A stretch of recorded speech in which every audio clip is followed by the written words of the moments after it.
Bonjour!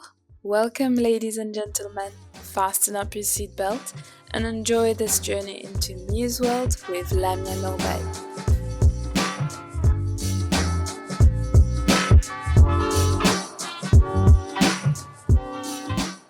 Hello, everybody, and welcome back to a new episode of Me as Well. Today, I have a female, finally, because if I recall, the past episode I've been releasing has been a lot of male figures, but I have a beautiful lady who comes all the way from Costa Rica. She now lives in Dubai. She is a gym and studio consultant, but she comes from a very interesting fitness industry, which we'll be talking about in today's episode. So we have Lo today with us, Lo Costa. Thank you. Thank you for having me today. Thank you for coming on board. How are you?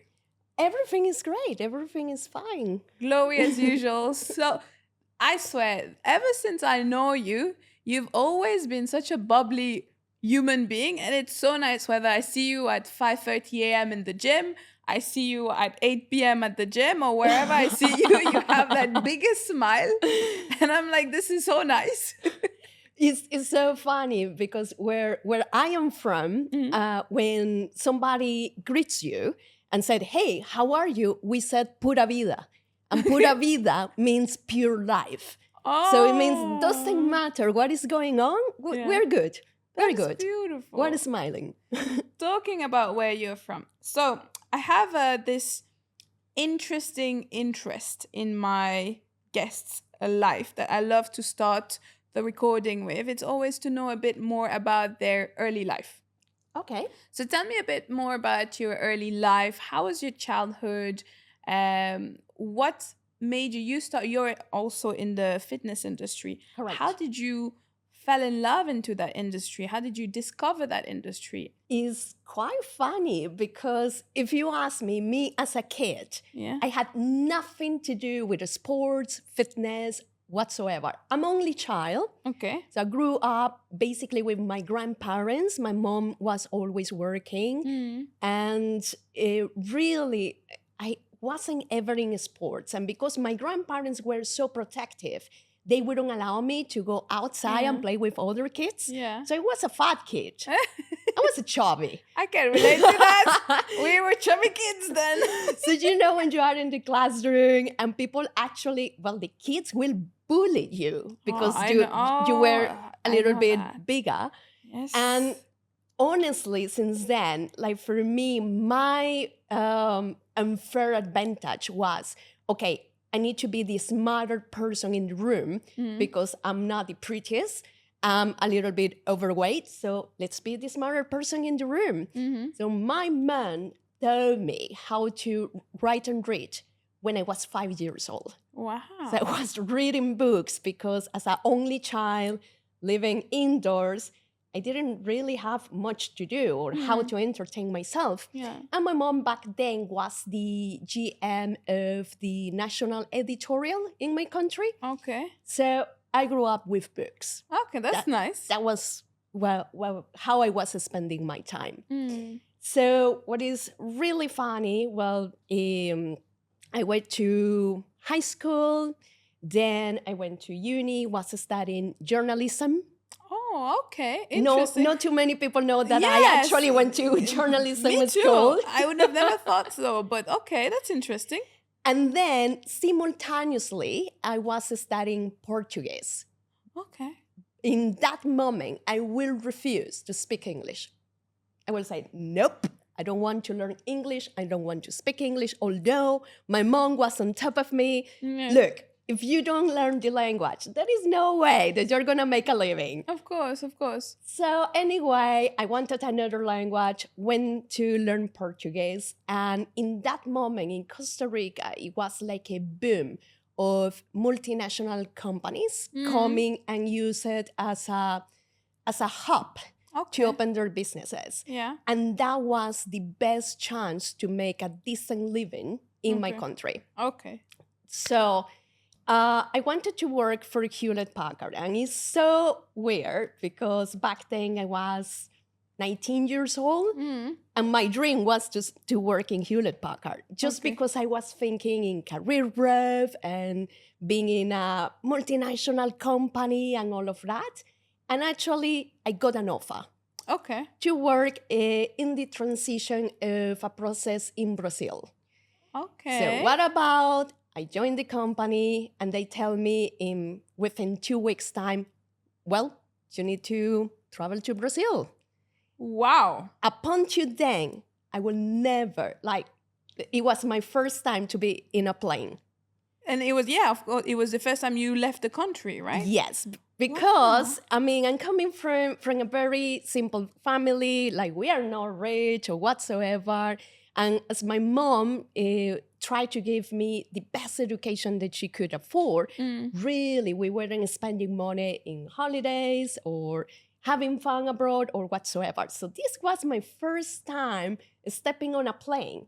And not only that, because of the company policy, and it was more than 6 hours flight, I must travel business. For a first time traveling, for it's the not first that bad time in at my all. You mean there's worse? Right. So it was a very cool experience. And then, they sent me there. I supposed to be there for a week. A week turned into a month. And then it was a lot of work that we needed to do. So it was back and forth between Costa Rica and Ribeirão Preto, which is a city inside Sao Paulo. And, my Portuguese was like sre. And then, I just became very fluent because, of course, was in the country. It was easier. And then you were practicing with people as well. The more you speak the language with people, the more you catch it very quickly. Correct. Yeah. So I worked with HP for about a year and 8 months. And then Citibank came to my country to open operations too. So I will never forget, someone reached me out and said, look, we hear about you, very good reviews, and we would like to bring you to Citibank. Wow. We are keen to duplicate your salary if you come to us. What you said. I was 20 years old. Yes. What I'm gonna say? Yes. Hell yeah. Where do I sign? Correct. So immediately I moved there. And you know what is the interesting part? For me, Citibank, although that a lot of people may complain, the corporate world, going into an office, all dressed up and all these things, boring. For me, Citibank is really in my heart as my uni. The one place where I learned a lot of things were Citibank. That's beautiful. So they invest a lot on me to give me leadership skills, to give me project management skills. What did I know about finance? What did I know about accounting? Nothing. That wasn't my field at all. Did you feel scared about taking off the job? Because obviously it's not in your field. Did you have any oh my God, what if? Never. That's beautiful. Never. Maybe because I was too young, was too bold.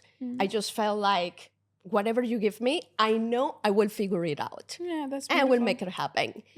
So it was cool because I was so young, but they gave me so many skills, so many tools that I just started scaling in the company. So by about 23 years old, I was already regional supervisor from different processes and stuff. You were still in Costa Rica then? With international exposure, but was working a lot with the team in US.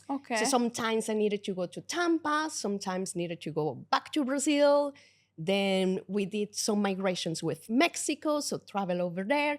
So I was always traveling, That's beautiful. Which was such a cool experience being so young. Of course. It's beautiful. Imagine that's almost like a little girl's dream. You step on a plane, your business, please. Not even economy, just straight to business. Then you have that, and suddenly you are able to travel. How did you feel when you first saw a new country that was not your country?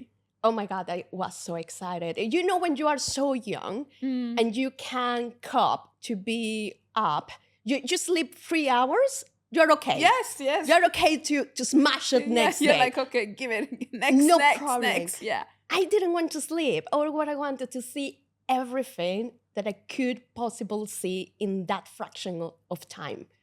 Meet people, experience new things, music, food, everything. Everything. That's beautiful. I never thought of that, but I'm happy that, that's the beauty. That's the reason why I love doing these podcasts, because as much as I know my guests, obviously we know each other, we're friends and all of that, but it's nice, a different aspect of their life. The details. The details, and it's like, oh my God, can you imagine?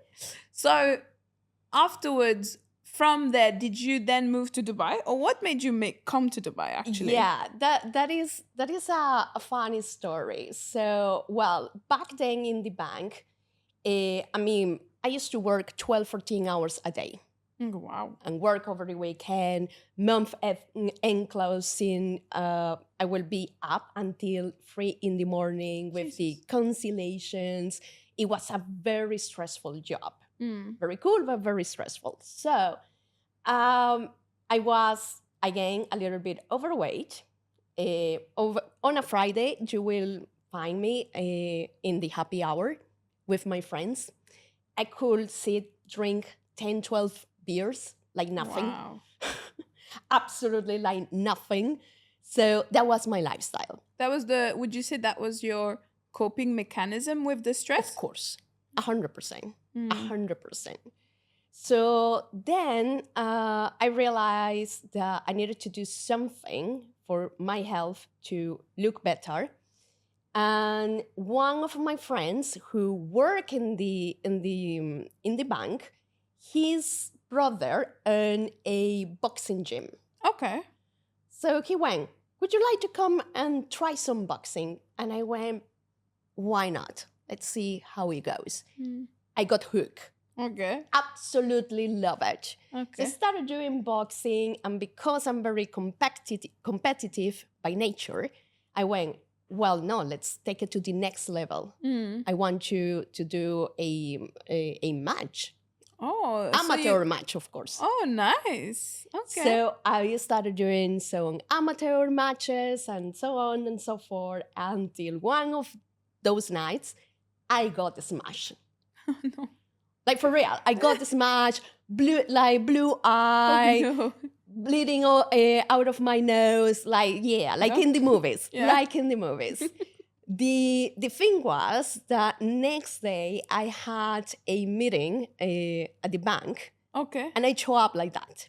Oh my God. You're like, oh my God, what happened to you? So you can imagine my boss like, what's wrong with you? You cannot just turn out looking like Shuki in the middle of a meeting. Like, what did you have in your head? So, anyway, I did the meeting like that. Afterwards, he went, look, I appreciate that you are doing sports, but why you don't choose something different? Because, we cannot jeopardize our meetings like this. So I went, you're right.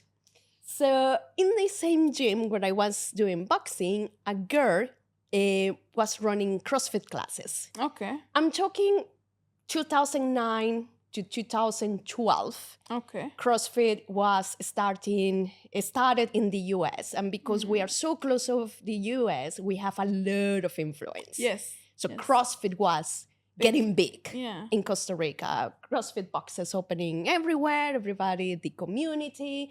It was pretty cool. So I got, again, hooked into it. My mobility was terrible.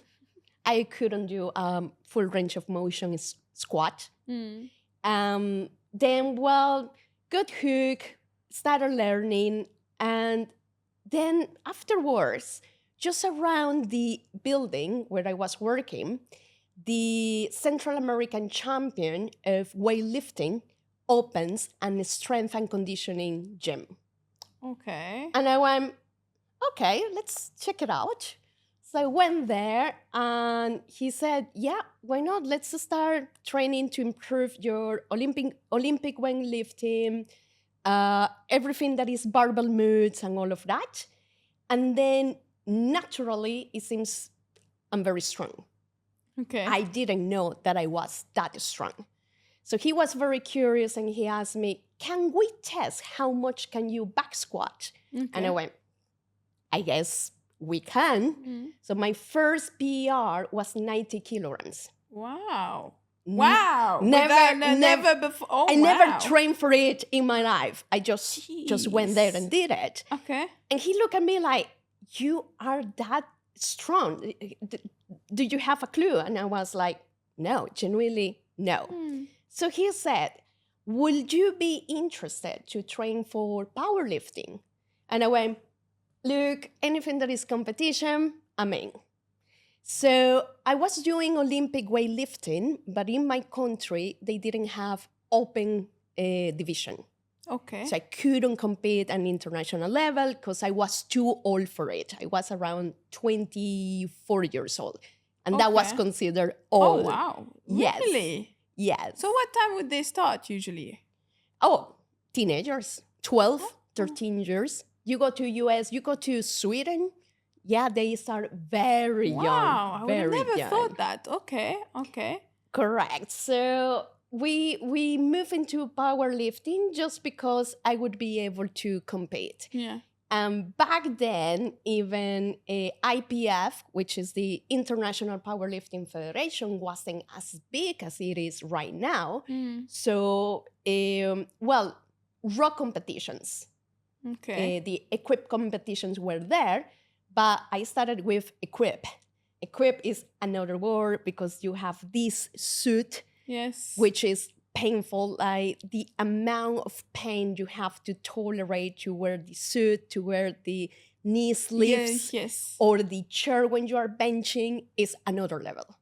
Oh, It's okay. really painful. You need help to get in. You cannot get in by yourself. Okay. That tells you a lot. Yeah, I never thought so. But I mean, I've seen it in TV, but I've never thought that it would be a mission to get in. You know, I just assume it's like a legging. You just no, you just couldn't be further away. The material is very thick, very thick, and it's painful. Like it leaves you marks in your skin, like blue marks and stuff. So it's next level pain. So when you can handle that, I think that it also helps you to handle a lot of things. 100%. So, I started competing equip.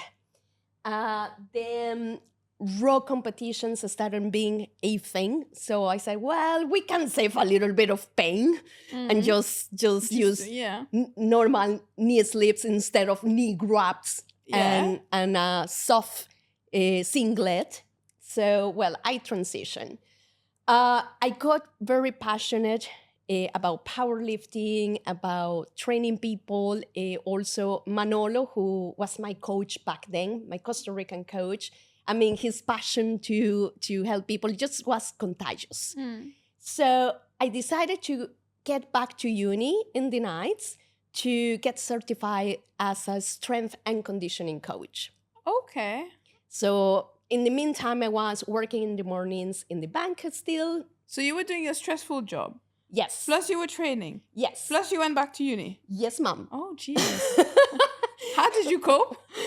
I don't know. I guess I've been doing that my entire life. Yeah. I just do like several things and it works. I guess I got trained to do that somehow. Hats off to you because that's a lot to do. Did you sleep? Yeah. I just learned how to be organized. So I get, no matter what, I get my 7 hours of sleep. I can recover. Okay. But get a lot of things done during the day. So I did that. And then one day I just decided, you know what? I cannot be in the bank anymore. I cannot be in an office. I want to be in the fitness industry. So I quit. I quit the bank. Okay. So that was a very bold decision. I was, in that moment, 27 years old. Okay. And my mom was very stressed about the decision because as a trainer, I wasn't making a living back in Costa Rica. if you will work in different places, well, Dubai being one of them, yeah, there is very successful trainers, Yeah. and you can make a yeah. living. But back in my country, I didn't have the right network. Perhaps I needed a little bit more of skills, so I wasn't making a living. So imagine from having my own flat, my car, my lifestyle, because I mean the wage in the bank was pretty good. Now I was in a position where I was sharing accommodation. I was living in a villa in Costa Rica with a French girl, her partner from El Salvador, Oh, wow. a random gringo dude, Okay. and myself. And we were sharing this accommodation because it was the easier way to make it work. Yeah, you had to cut down costs. Of course. So yeah, it was tough, and it was a point where my mom talked to me and said, look, I see that you will need to go back to corporate. This isn't working. Like, I'm genuinely worried about you. Well, long story short, I see a post on Facebook of one of my friends, Oscar. And Oscar was living here in Dubai for already 4 years in that moment. Okay. And he posted something like, well, we need female personal trainers. Who wants to apply? I saw it, and it was the only time in my life that I would say it, that I felt I wasn't good enough. Oh, really? Yes. Why? I saw it and I said, I'm not ready. I don't have enough skills. It's Dubai, because imagine I'm from a really small country in the middle of Central America. And when you think about Dubai, it's like, oh my God, it's just here. Yeah. Like out of my league. And Okay. I was like, what am I gonna do in Dubai? Like, no, who's gonna train with me? There's so many people that are better than me. And it was the only time where I Wow. felt so insecure. Okay. Thanks God, I always had and have a very good network of friends. Okay. So supportive. And they were like, what are you talking about? That is yours. Just go there and make the best out of it. Of course, 100%. Just go, take go, the go. So I applied, I got the job. Next thing I found myself, I sold absolutely everything, jumped in a plane, one-way ticket, and here we are, 10 years ago. Wow. So I came here as a mobile personal trainer at the beginning. So Okay. I was just training Emirati ladies in their homes. Okay. That was the company that brought me here. Now, the owner of the company, a German guy, he had another division that was also projects, Okay. consulting for projects, building different fitness businesses. So we had a conversation, and I was challenging him. So I went, look, this business, talking about the mobile business, Of course. could operate better if you do this, and this. And he was like, hold on a moment, who do you think you are? Telling me how to run my own business. And then I went, well, my background is corporate, and a project manager. I do this, and this. That's why I have that knowledge. So he went, why, if you have all that knowledge, are you doing PT? If you can do something else. I'm like, well, I came here for career growth. So really, if there is any other opportunity, I'm happy to take it. Yeah. So he said, look, start working with me in projects. So I was still having a few clients, PT, but started shadowing him and getting some task in the part of building businesses here in the region. So it was very rich already because we were working with projects in Kuwait, Qatar, Bahrain, Oman, everywhere. Okay. The only country where we didn't get our feet on was Saudi Arabia back then. Okay. And then later on, anyway, I got projects over there. So yeah, we started working together, and that was for about 5-6 years, Mm. and we grew up big. Like we did amazing things, like That's big beautiful. projects. And I mean, people may think there is a need for your skill. And I'm like, well, you will be surprised, because in the fitness industry, the misconception, I'm not talking about this region, I'm talking about everywhere. Everywhere in the world. Because it got me traveling quite a lot. Yeah. And people think, well, a gym is pretty much you rent a place, vomit a few pieces of kit. Doesn't need to make sense. Just put the equipment there, Yeah, no. drop a few humans, and people will come and we will make money. Doesn't work like that. I agree. Yes, effectively, I would agree on that. It's a natural business, and people don't understand everything that requires to make it work, make it happen. I found that a lot of founders are scared, very scared of numbers. Mm. They don't want to understand finance. So when you open up a P&L, they just look at you like, oh my God, what are all those numbers? What does it mean? And they really struggle to get into that. Yeah. They don't want to get involved with their team members. They think that team members, they should know what they have to do. I'm like, no, wait, they don't. They don't, exactly. They need guidance. Yeah. And not only guidance, the one thing that people don't understand about leadership is, for me, my explanation of leadership in simple words is accountability. Yes. Why? Because, I mean, why people in fitness, they don't see results, or they cannot achieve their health and body goals? Mm. Because they are not consistent. Yes, They I are not agree. accountable to themselves. So what happens in business, any industry, you tell your team members, oh, I need you to do 1, 2, 3. And in your head, as a manager or as a leader, you may say, I already told you what you have to do, why you haven't done it? Because you need to keep them accountable. So you ask them, yes, this is what we need to do, but you need to check. Did you get it? Did you have the tools that you need to get it done? And then it's repetition of the same boring things over and over again until it compounds, and then it gives you the results that you're looking for. And that applies in any industry. Yes, I agree.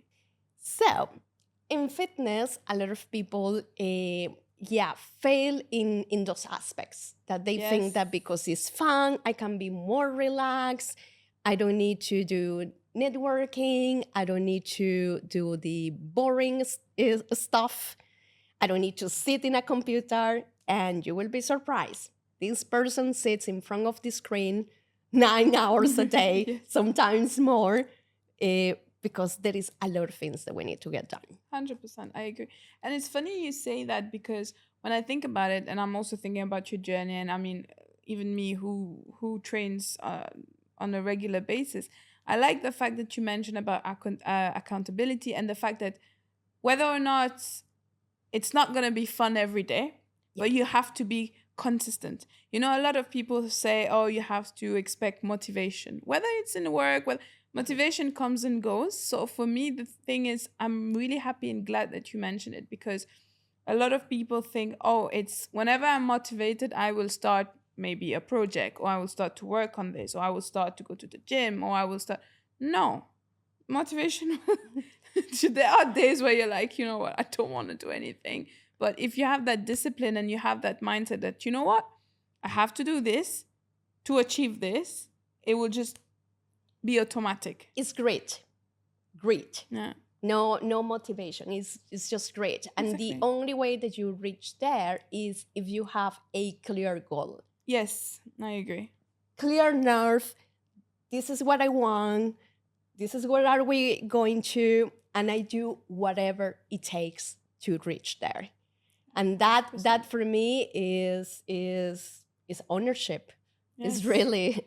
And it's such a, honestly, I'm thinking, and I'm like, wow, what a journey. Yeah. Like I when mean, you, when you, I mean, I haven't disclosed all the details because sometimes I have so many funny stories. And if I start dropping all those stories, you will tell me, no, no, no, no. This is a novel. This is a Mexican novel. What are you talking about? I'm like, if I write a book, it will be so entertaining because it has been a lot of adventures. okay. So let's narrow it down before we move into the section, because I want to. You have a beautiful also fitness Yeah. journey that I want to dig into in the next section. But before, because you mentioned that, let's say, what would you say is throughout your career journey? What would you say would be your most success story? I would say, or you're something that you're really proud of that you've achieved. The most successful story. Wow. I might say a lot of people, when you see other people's stories, you will say, oh, that person was very lucky. Mm. Or that person just happened to know someone and that someone helped him or helped her achieve what they achieve. I find myself that, and I like to think that I always attract what I really, really want. Yes. And somehow it just happens. Somehow in different ways just come to me. So for me, I guess the most successful part was to come here to a completely different region, different Far from continent. far from home. Yes, and make a career. And it's a career that is what I absolutely love.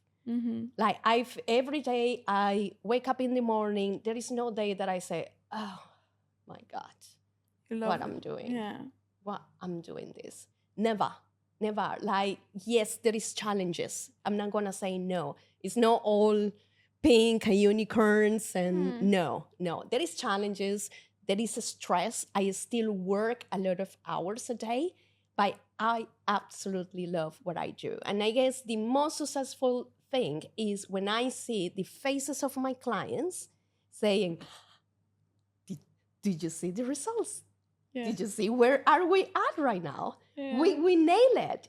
We manage it. And that is what it makes me so proud and makes me feel so happy. Yeah. That they trust me. I know that sometimes I make really crazy decisions. But sometimes you gotta trust the process. And people look at me like, are you sure of what are you saying? And it just happens. It just happens. It goes in the right way. And yeah, people just are happy. I guess that for me is priceless. That's beautiful. Honestly. And my other is the opposite then. What would you say would be the most challenging period that you had, and how did you overcome it?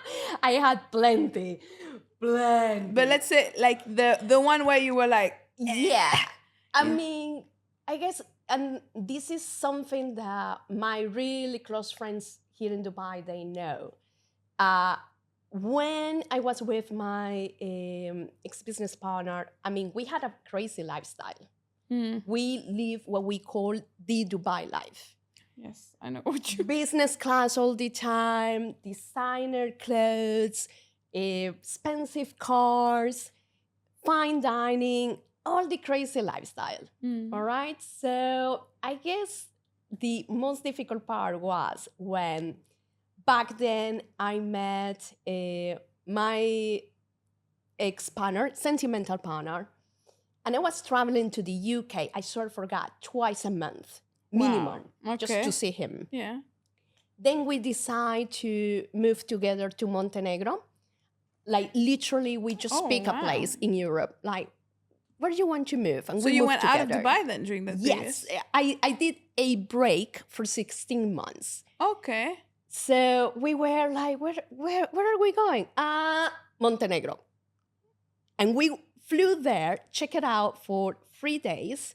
It's absolutely stunning. Don't get me wrong. It's beautiful. It's beautiful. And we say, yeah, we're moving there. And we just move. Not Wow. knowing anything, not speaking Serbian, nothing. We just moved. And Wow. we drove all the way from Manchester to Montenegro. We drove for 5 Love days because we wanted to cross as many European countries as we could. That's And it was beautiful. an adventure. So we reached Montenegro. We stayed there for about 3 months and already sensed, this is not for us. No, this is not the right place. We should go Spain was the next option. And then COVID hit. Oh boy. COVID Oh hit. boy. COVID hit. Oh my God. And it hit. So we were stuck in Montenegro. We were in a terrible position because it affected us, Of course. like many people, mentally, everything just affect us. The relationship didn't work. And in the business side, well, my ex-partner, his business was okay. Okay. He is a online nutrition coach, so he was fine. He was fine. Didn't get affected in that sense. In my side, it was terrible because all the contracts that we got up until then got cancelled. Because of course the clients, they didn't know what is going to happen. Yeah, they didn't know until when, or there was no period of like, oh, it's something that is gonna happen in a month or 2 months. It was unknowing to the public. Correct. So we didn't have business. We lost a lot of money trying to, make things work. And then my relationship with my ex-business partner also was declining. Like we were having different challenges. We weren't, the synergy wasn't working in the same way. Different values. I wanted to go in a different direction until one day we just decided to split. We said, okay, no, this is not working. You go that way, I go this way. Okay. So back in that moment, I had 200 euro in my bank account. Jesus. That's all. And how did you bounce from that? Exactly. That's what I said, that you need to be, it's the ownership where you said, you know what, I do whatever it takes to make it work. Yeah. So when I found, okay, I'm broke, pretty much, I had to come back to Dubai. My car was still here. Sold my car. I still have a few designer stuff, my Rolex, sold my Rolex. So expensive stuff that, belongings that didn't make sense anymore. Yeah. Sold everything. I had the support of one of my clients that also, she became a very close friend, Emirati lady. She told me, Lo, don't worry.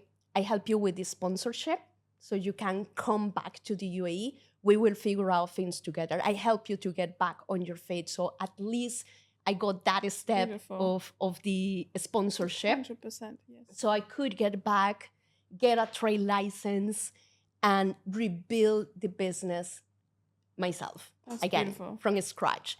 So pretty much phoning absolutely every human I knew and tell them, look, I'm on my own now, so anything that is needed, project management related for fitness businesses, I'm here. And started building my clientele base like that, little by little. So it was challenging because, again, it wasn't easy. I came back to Dubai. Well, when I decided there is no business for me in Montenegro, I'm coming back to Dubai, broke up with my sentimental partner, came here, I booked a temporarily accommodation. It meant to be 6 weeks, Airbnb. Okay. And it was a scam. Oh my God. I lost 12 grand dirhams.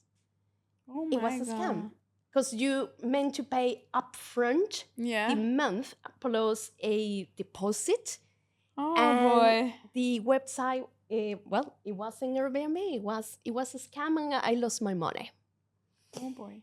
So I just went, now what?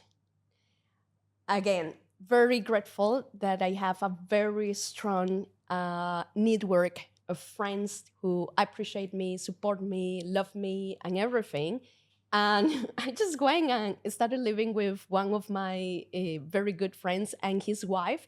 They just basically adopt me Oh, and that's so said, nice. "Lo, just listen. You just break up. You just broke up.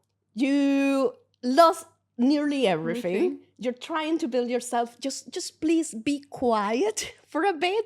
Just sit here and figure out things out." So they were so supportive with me. So I lived with them for a while. Meanwhile, I got my feet back in the ground, and yeah, I started rebuilding everything back again. Beautiful. Incredible. And sometimes, the beauty of Dubai is, and I think that's very important to mention, is obviously we leave our family and everyone behind, but when you have the right people in your life, they help you so much, Yes. so much that you're like, yeah, if it wasn't for them, I don't know where I would be today. That is true. It's like you build your new family here. Exactly. And they are really family. It's yeah. people, even those who sometimes you don't have time to catch up, you don't have 100%. time to have a coffee or talk or whatever, but you pick up the phone, or not even, we don't pick up your phone, we send a WhatsApp message. You send a voice note. Don't wait. Hey, what's up? What are you up to? Can you give me a hand with ABC? And 95% of the time, people will tell you, sure, let me sort you out. It's amazing. I can imagine. I haven't seen that anywhere else. 100%, I agree. Now let's put a pause on career, because I think before we end the episode, you might have a little bit of a news. A little bird came and told me about something, but I'll tell that later on. Let's touch quickly about your fitness journey. So you were into powerlifting, CrossFit, powerlifting. How were you introduced to bodybuilding? Right. So that happened because, well, my last powerlifting competition was in 2019, just before COVID, was in Sweden, was the World Championship. Okay. I placed 15th. Wow. In my category. As nice. The strongest women in the world, 15th place, I take that. 100%. I take that. 100%. So I was aiming to place the top 10. But then, again, as COVID hit, you get a little bit distracted. I never stopped training. I keep training, but then I went, okay, what I'm going to do next? When I came back to Dubai, and as I said, I needed to rebuild the business, build a new business. Yes. On my own, yeah. From scratch. Really, I don't have the time to train on a competitive level for powerlifting 2-3 hours a day. Yeah. Especially the recovery. And I'm not that young anymore, right? 10 years has passed. So I just felt that, you cannot keep taxing your central nervous system. And in that moment, just felt that it wasn't in alignment. I went, no, I don't want to stop training. I feel that I need to do something different. So I always wanted to do a bodybuilding show. And this is a dream, by the way, since I was in the bank. Okay. I'm going to say a name out loud. Do you guys know who Andrea Bracer is? She rings a bell for me. Okay, Andrea, you will Google her, and the first thing that you will see, a beautiful Brazilian woman. She lives in Dubai, by the way. Okay. With these black wings on a stage. So she's Jack with these black wings. Yes. So it's like a Victoria's Secret model, but Jack. Okay. And I always wanted to have that physique my entire life. I went, oh my God, that looks so beautiful. I didn't know that is a specific federation called WBFF. Yes. And I went, that's it. Next step, I'm competing in WBFF. I want to be a fitness model. So I put that out there. And then one of my friends reached me out, Gilmore, which He's your trainer he now, is right? my coach. I know. I've seen him on your story. He is my coach. So Ross reached me out. I mean, Ross and I, we have been friends for 10 years since I came to Dubai. Okay. We met at the warehouse gym and we used to train together. He was also into CrossFit back then. Mm-hmm. And he also transitioned just to be a transformation coach. Okay. And he went, Lo, well, I would like to help you out. I feel that we can do a really cool synergy. And there is no one that I trust more in the field than Ross. Okay. Like, I remember he's just so knowledgeable. I know. I remember I went one time, I asked you, who would you recommend? And you were like, Ross? 100%. 100%. Yeah. So we started working together. And for me, although I have been an athlete, I'm a coach myself, but it's the type of things that you want to outsource. Yeah. I don't want to think how to change my programming. Yeah. I don't want to think if I feel that something is not right on my shoulder, which other exercise should I do? Yeah. I don't want to think how to modify my calories. Yeah.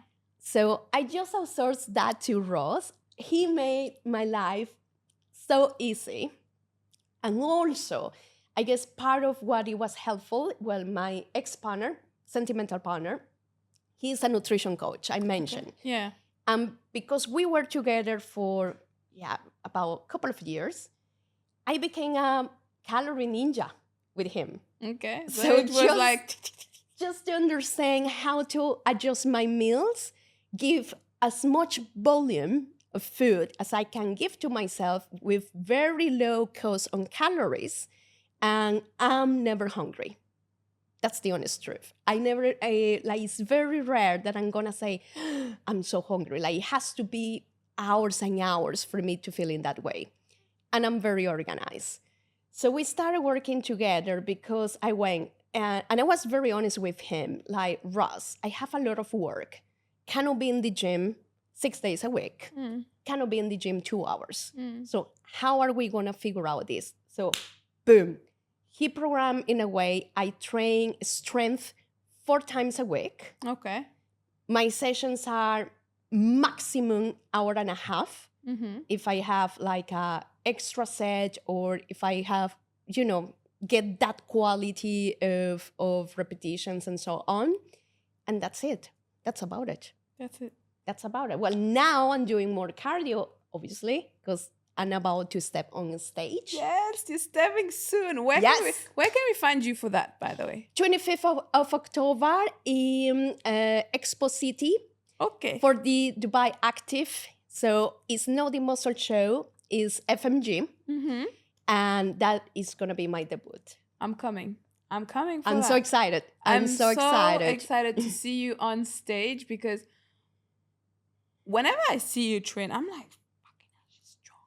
I remember there was one time you were doing like a back exercise. I'm like, I was like, I think I don't know if you remember, but I told you, I know that may sound random, but you have such a sexy back. I was like, I want the same. Because I wish my abs are as jacked as my back. I'm like, wow. When you're doing that movement, you see every movement going, I was like, this is so sexy.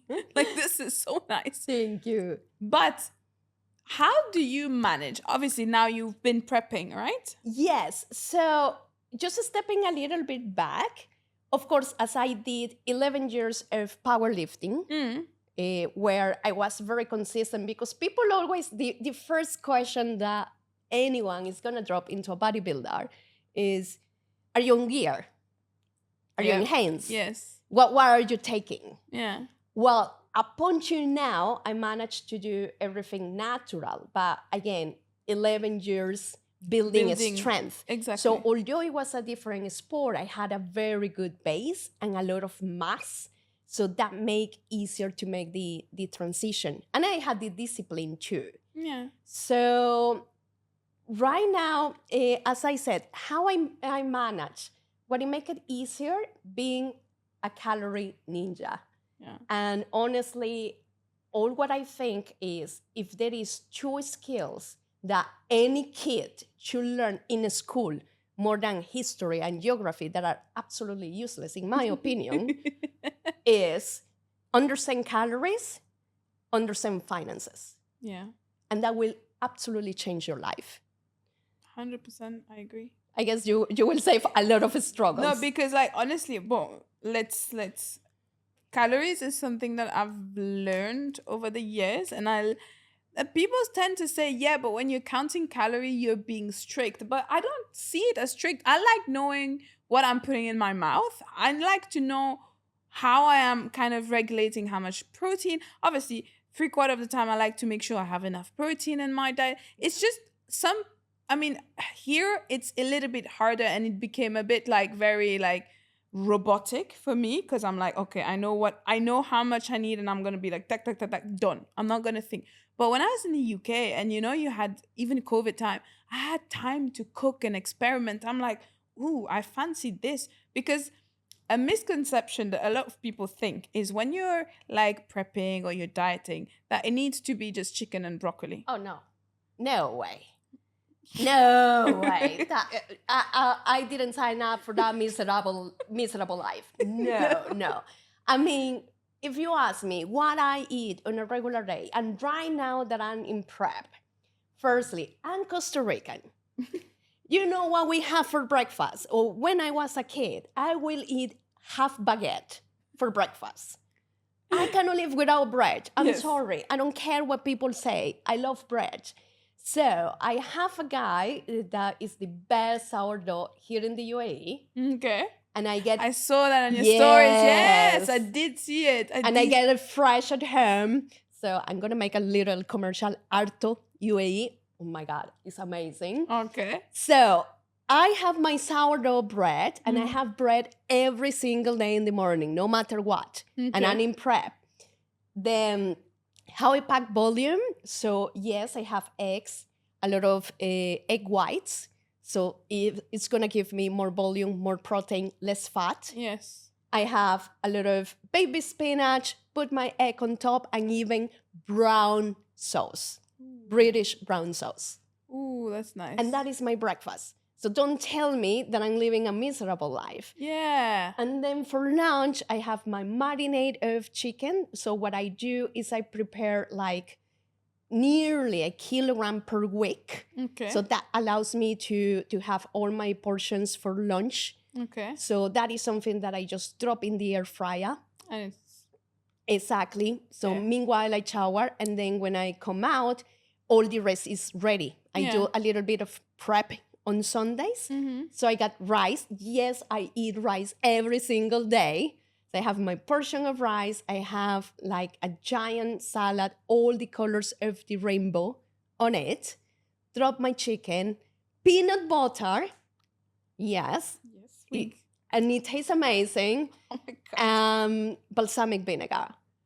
And that is basically my daily lunch, because it's just quickly, easier. Mm-hmm. Don't need to think, as you said. Yes. And for dinner, I want to go a little bit more, I want to give time to prepare my dinner. So you might say it's not efficient, but if I have the creativity and I love cooking, which I absolutely do. I do love cooking too. So I come home and I prepare my meal. Combine a lot of vegetables, high in protein, and I just ensure that the amount of carbs that I have for the day fit in those macros. I don't know, there is something about cooking that is, I've said that to so many people. I love the idea of cooking and being in your kitchen. You put some nice, either the TV on, you put some nice jazz music on. You're just like having your meal, and you're like, I play salsa. Yes, that too. I play salsa. Salsa, or but like reggaeton. I like a little bit of reggaeton, also nice. It's like depends on my mood. On the mood, yeah. Yeah, but it's so nice, and then it hits differently when you cook a home meal. Don't get me wrong, I love going to the restaurant. I'm a big foodie. I love eating out and all of that. But when something is freshly cooked at home, I feel it's love language. Exactly. That is my love language. Like for I said that Honestly, that is my love language. Like for me, it's like I like people come home, Yeah. I make a meal, Yes. and we have a few drinks, we have fun, and Exactly. that is for me the best idea of a 100%. weekend. 100%. I agree. And I think I've always said that food is my love language. And a lot of people laugh, but I mean, like, generally it is. Like, I just love the idea. Like, I always said to my friends, is like, if I'm cooking a meal for a man, he must understand what I'm trying to say right there. Because I don't cook for any man. So, unless it's my friends. Unless it's friends, it's a different story. Course. But like, if I'm making like A good meal. It's like, where things are going. It's my sign. It's like, get it right. The next step is on you. Right? So yeah, well, is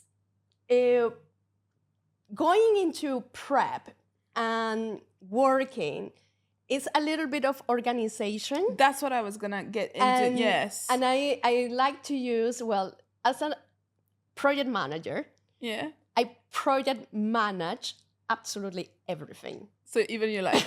Even my life. Like, I guess people will say, oh no, but everything is so planned all the time. Like, you don't have like space to be creative. But it's just, I like to be organized and just feel that I have everything that I need. So know what is going to happen with my meals, think ahead. Even I have 2 pets. And if I have to organize... Wait, you have 2? Yes, I rescue a cat. No way! I rescue a cat a couple of months ago. Oh, okay. And do they get along? Because you have They love each other. You have a golden retriever, yeah? Labrador, sorry. Salma. Yeah. Oh, she's so Salma. cute. Yes. And so they get along? Now we got Charles. Oh. We got Charles. Who's Charles? He's a posh cat. I don't know. Someone dumped him somewhere in JVC. Yeah, and we rescue him. So now I have both of them. They get along. They get along. As long as they get along, that's all the best. Good. That's the best thing. But yeah, getting organized with everything, because now I work pretty much all day long outside my home. Yes. And come back in the evening around 8 each. So ensuring they have their automatic feeder. Yes. So they will have their meals. Yes. And then their walks and their attention. I just try to be as more organized as possible so I can fit in everything that needs to be fit in. That's beautiful. And have you ever been spontaneous or like out of routine? I mean, right now, it's more restricted. I'm not gonna lie. I'm not gonna tell you, be in prep is so easy. You can just jump and do spontaneous things, as you said. Again, for me right now, I have priorities. So 100%. My priorities is everything that is related to my prep, which means having my cardio done on a weekly basis, my strength sessions, having the meals that I need ready, and my posing, because now, need to practice a lot of posing. So if I have to do something spontaneous, and that means I have to sacrifice my sleep time, ain't gonna happen. No. Okay. No, it's a non-negotiable. No. Like for me, nope. I need to sleep, I need to rest. And also because of the demands of my work, also I don't want to be in environments that is too loud, party mood, like not really at this stage, in this moment. And also, as you drop calories, inevitable, your energy levels are different. You're gonna start feeling fatigue. Of course, you just want to make most of your rest, and you just want to make sure that you get enough sleep. Correct. And talking about that is one thing that I personally, I don't know if you know Gigi. Yes, Coach Gigi. He was on the podcast as well. And then we were talking about it. And I always told him, when you're in the fitness industry, people, and I've been a big culprit of that, is not understand the importance of rest and recovery. Sleep is your ultimate superpower. Exactly. And I've learned it the hard way. Because Like, I remember for me, it was like if I had even 4 hours sleep, no, I need to go to the gym. I will hit the gym whatsoever. I don't care. No rest days because I felt like I was being lazy. But I think also it's because of that mindset of like, when you were fat before and you're like, oh, one day maybe I will I lose will gain the weight." 5 kilograms back. And then when we were talking about with Gigi about that, we were saying actually that obviously it took X amount of time to gain X amount of weight. So it's not over a couple of days of rest that you're gonna put on all that weight, So, but tell me about what do you do for rest and recovery? Yeah, well, firstly, my 7 hours sleep is a non-negotiable. Okay. So, for instance, every day I'm gonna take my ashwagandha. Yeah. Do you take it? Yes, Does absolutely. it work? It helped me to relax, to switch off. So, for instance, I take magnesium, Yeah. taurine. Okay. Taurine, a lot of people will mistake it because it's on the Red Bull. Yeah. That is gonna Yeah. make you hyper, but taurine does completely the opposite effect, actually. So, taurine, magnesium, ashwagandha before going to bed. Mm-hmm. So that makes me to relax. Also, I have like certain habits, like well, right now, like a lot of people in Dubai, I have 2 phones. Of course, I do. And the one thing that people, how you dare? Because I have an out of hours automated message on my WhatsApp. Yes, I saw that on Saturday when I messaged you. I was like, okay, I saw it. I got that, and really is because it's a way to have boundaries and tell people like, okay, people, yes, I love you, I want to help you, I need to turn off. 100%. My brain cannot be on business mode 24/7 100%. because there is no way that I'm gonna perform in the way that I need to perform or be clear in my decisions or be creative. So I started giving those boundaries. So now that I got a new job, and we're gonna talk about it, I have a work phone for that. Yeah. And even my team members, they receive that WhatsApp message. If something is urgent and they have a code, if something is really urgent, someone die, or a gym is on fire, then you send SOS or just call me because I'm gonna take the call. The call, yeah, 100%. Yeah. But when you start teaching people and giving those boundaries, make things easier. 100%, I agree. And same with my personal phone because, again, just to have a little bit of space. So for instance, after 9 p.m., no one can reach me out by a phone call. My phone is just in bed mood, Yes. bed status. Nope. Yes. I need to rest. I try, to no use a screen at all. No computer, no phone. So I'd rather read a book instead before going to bed. So that helped me to just disconnect, be ready. Okay, let's go sleep. Also, it's natural on me. I can sleep anywhere. Really? Anywhere. I mean, I have that unfair advantage. People might hate me. The people who are uncomfortable on planes, I'm like, me? Economy, no economy. Look, I get in the plane and I'm out in 2 seconds. I think the only time where I did not sleep was when... so my dad made me a cute little surprise and he put me in like business class in Emirates and I was like, I cannot sleep in this. I want to do everything. I want to sit everywhere. I want to try the food. I want to go to the bar. Exactly. I was like, oh, there's a menu.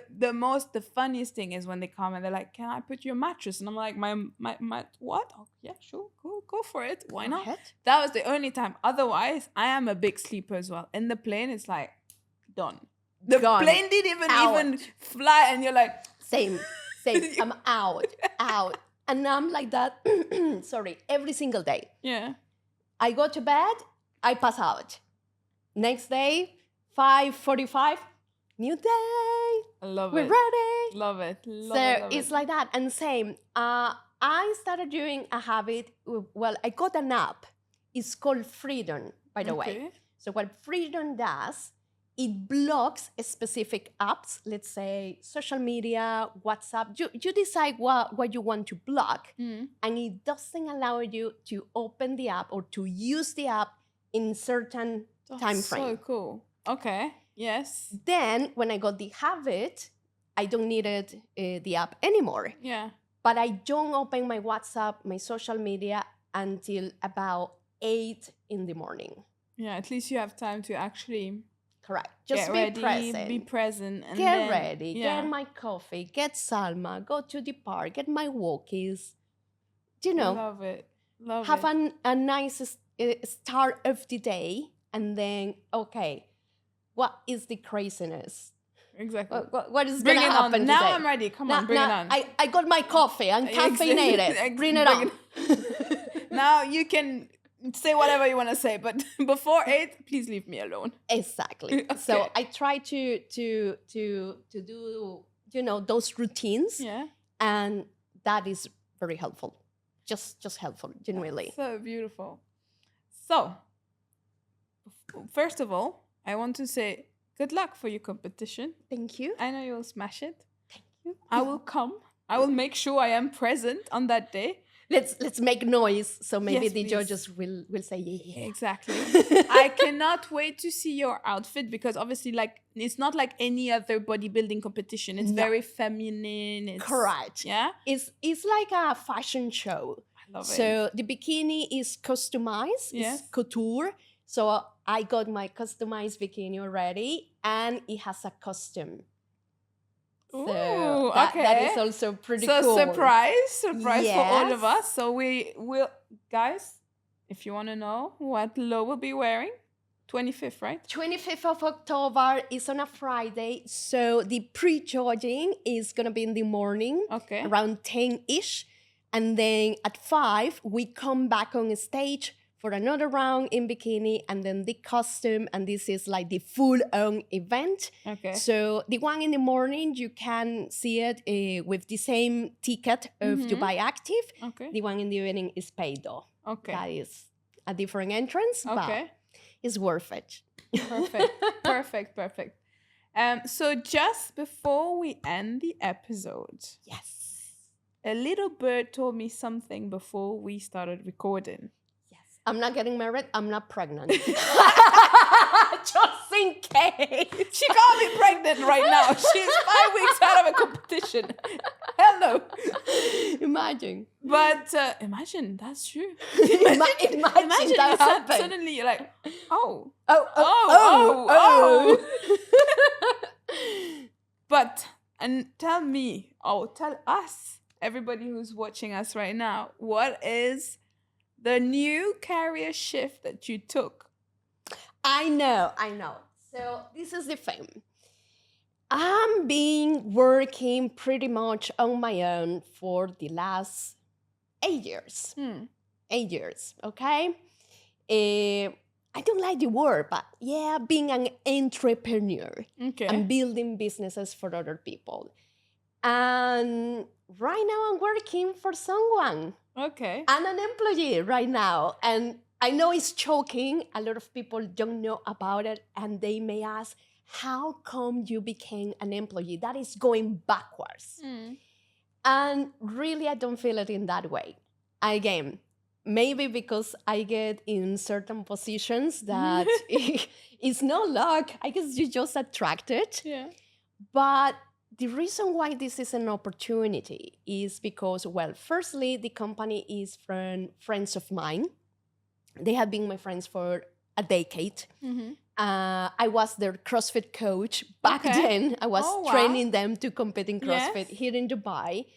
And this company, well, is not into fitness only. They are a huge organization which are in the automotive industry, and they have other divisions. We have insurance, entertainment, fitness is one of them. And well, they brought me on board as a consultant.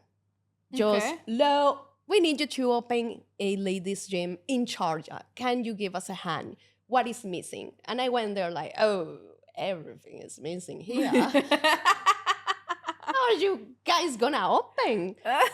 So it was a lot of things to tie it up. And then they were like, oh, well, we have 3 more locations and 3 more coming up. So it's 7 clubs. Okay. They have 3 under construction right now, 4 that are operating. And they were like, can you, get more involved into everything? And then after a month, we had a conversation and they went, right, what do we need to do for you to join us full-time? Because we need you full-time to make this operation happen. We had the conversation and I said, you know what? I believe in the brand.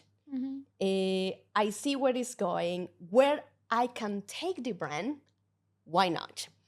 So again, answering the question of how you go in the transition to work by yourself and now to having to report to someone. Well, firstly, business is business. They are my friends, but business is business. 100%. Of course, I have the pressure on top of me. Of course, I have one of the guys every day. Yo, how much money are you making? Of course, every day. But the fact that we have this flexibility of work is not so structured, is not so corporate. Is really like we can fix things being more informal. So it doesn't feel like, oh my God, I have to answer to this, and this. Yeah. And they got my commitment. I'm passionate about what I do. And one of the things that one of them told me, and I will never forget, it was, look, yo, this is your muscle car. Show me how you drift. Okay. And I went, all right then. That is cool because basically they gave me an operations which I took like the business is mine. And what I feel is I got leverage, got a team, got funds, got creativity, and they told me make it work.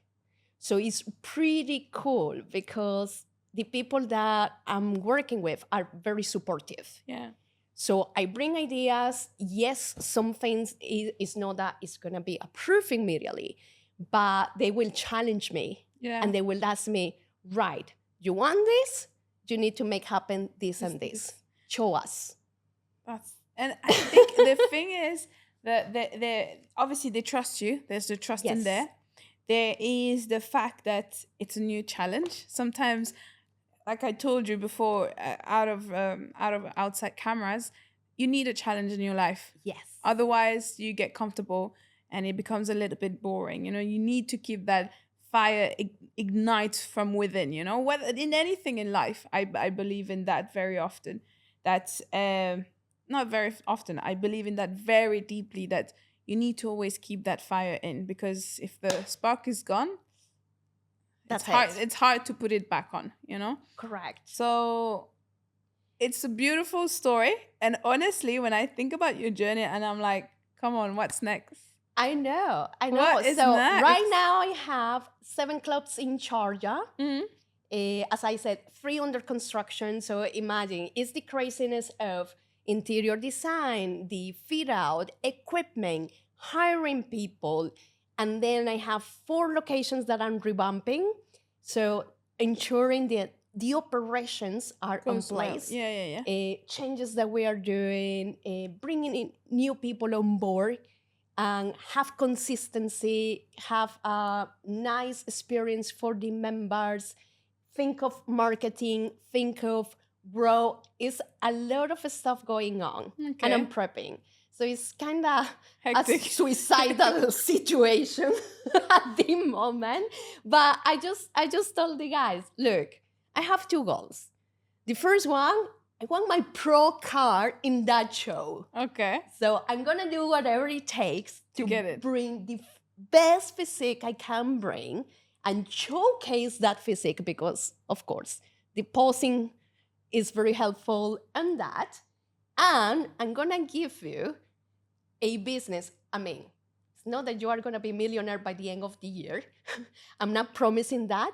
but a business that is break even, is sustainable, and is a healthy business. Perfect. And those are my 2 goals for now until the end of the year. Oh, I am sure you will smash it. Well, I'm doing my best. And that is, again, what it keeps me with this energy. Because each of the steps that we have been doing, as I said, have been crazy. Like the first 4 months, I work nearly all the weekend, every weekend. Yep. I work like 12, 13 hours a day. It was like really a lot of stuff going on.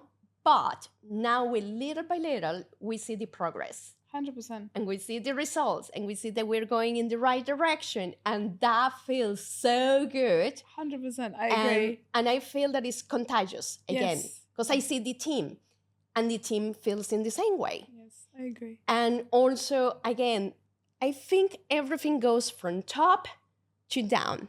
The fact that the people that I report to, and also for me is kind of cool, I report to the C-levels of this company, and they give me a lot of autonomy and creativity to do things.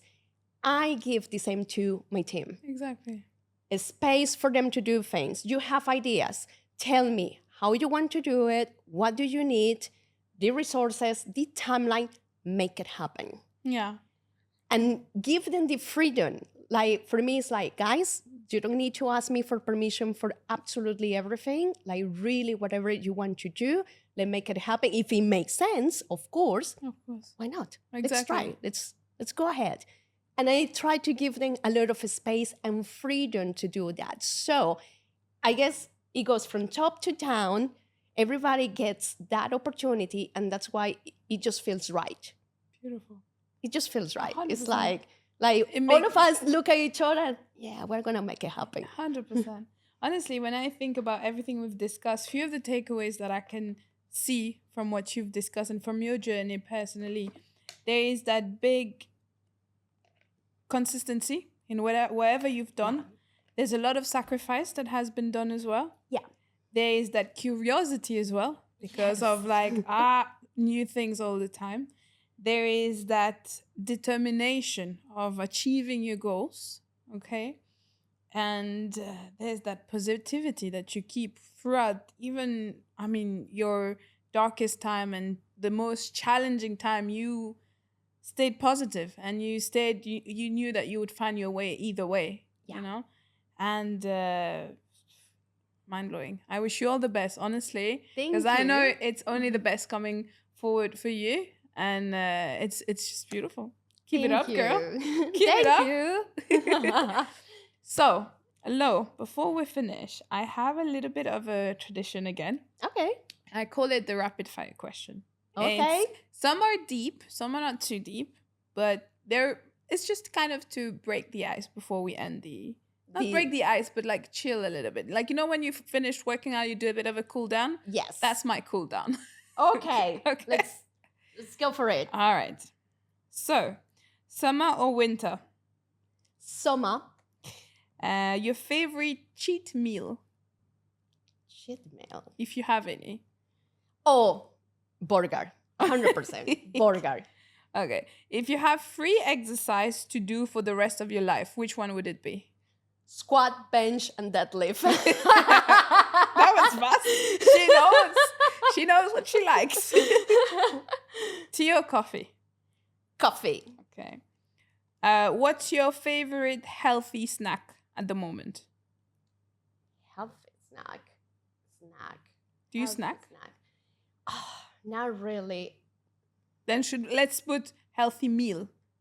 Your favorite meal. Favorite meal right now. Yeah, I'm digging my giant bowls with rice, a lot of vegetables, chicken on top, peanut butter. That is my best meal right now. If you could go back in the past, would you change anything? I never regret anything I have done, because if I wouldn't go through those things, I wouldn't be the person that I am today. Okay.